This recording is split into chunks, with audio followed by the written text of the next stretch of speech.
Hello friends, welcome to my YouTube channels. आज हम इस वीडियो में जानेंगे कि मैन्युफैक्चरर्स ऑफ यूरिया और कॉमर्शियल पर्पस के मेथड से हम लोग यूरिया को कैसे तैयार करते हैं, वो केमिकल पर्पस और इक्वेशंस को जानेंगे।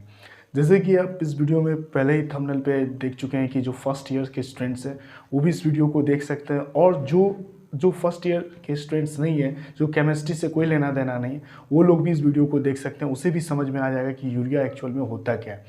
कि आप हर जगह सुनते हैं कि यूरिया में, जब भी आप गांव देहात शहर में जाते होंगे, गांव में बेसिकली मैं बात करने जा रहा हूँ, तो वहाँ पर देखते होंगे कि किसान लोग अपने ज़मीन को फर्टाइल करने के लिए, उर्वरकता शक्ति बढ़ाने के लिए यूरिया का सबसे ज़्यादा इस्तेमाल करता है।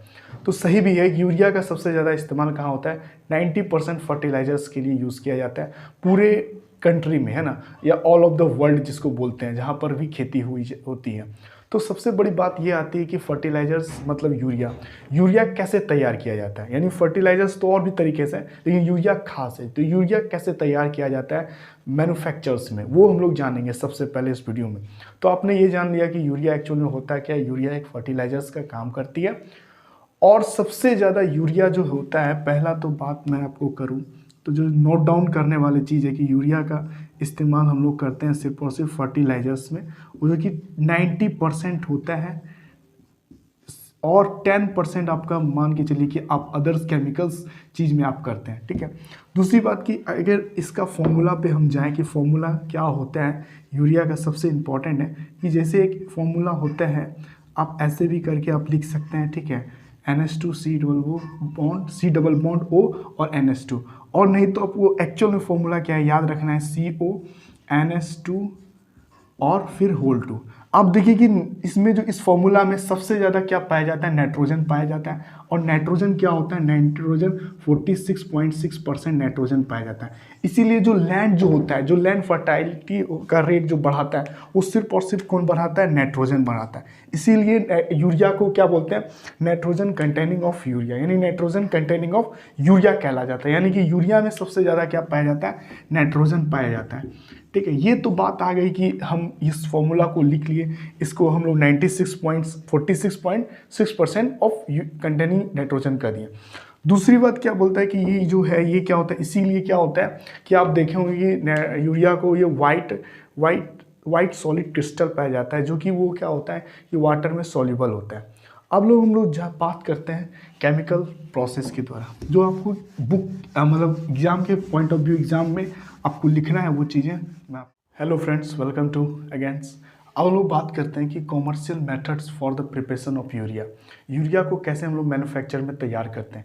सबसे बड़ी बात क्या होता है कि यूरिया के लिए सबसे ज़्यादा इंपॉर्टेंट होता है रॉ मटेरियल्स। रॉ मटेरियल्स जो होता है वो होता है CO2, और दूसरा होता है NH3 होता है, इसको हम बोलते हैं अमोनिया।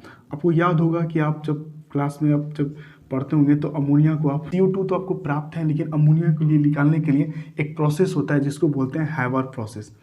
ये एक थोड़ा टर्मोलॉजी है जिसको आपको समझना पड़ेगा। और आप जब BSc फर्स्ट ईयर्स के स्टूडेंट्स हैं, और आपको साथ साथ ये चीज़ें लिखना होगा। ठीक है। और आप कॉपी पेन निकाल लीजिए और मेरे साथ लिखना स्टार्ट कर दीजिए। मैं जो प्रोसेस बताऊंगा, जो जो कंडीशंस इसमें लिखेंगे, वो चीज़ें आपको लिखना पड़ेगा। कंडीशंस का मतलब ये होता है कि यूरिया को हम लोग कैसे तैयार कर रहे हैं फैक्ट्री में। ये चीज़ें आपको जानना जरूरी है कि फैक्ट्री में जो यूरिया तैयार होता है कैसे तैयार होता है। तो पहले हम लोग लेते हैं कि हम लोग हैवर प्रोसेस के द्वारा N2 gas, nitrogen gas, plus हम लोग लेते हैं हाइड्रोजन गैस यानी H2 गैस।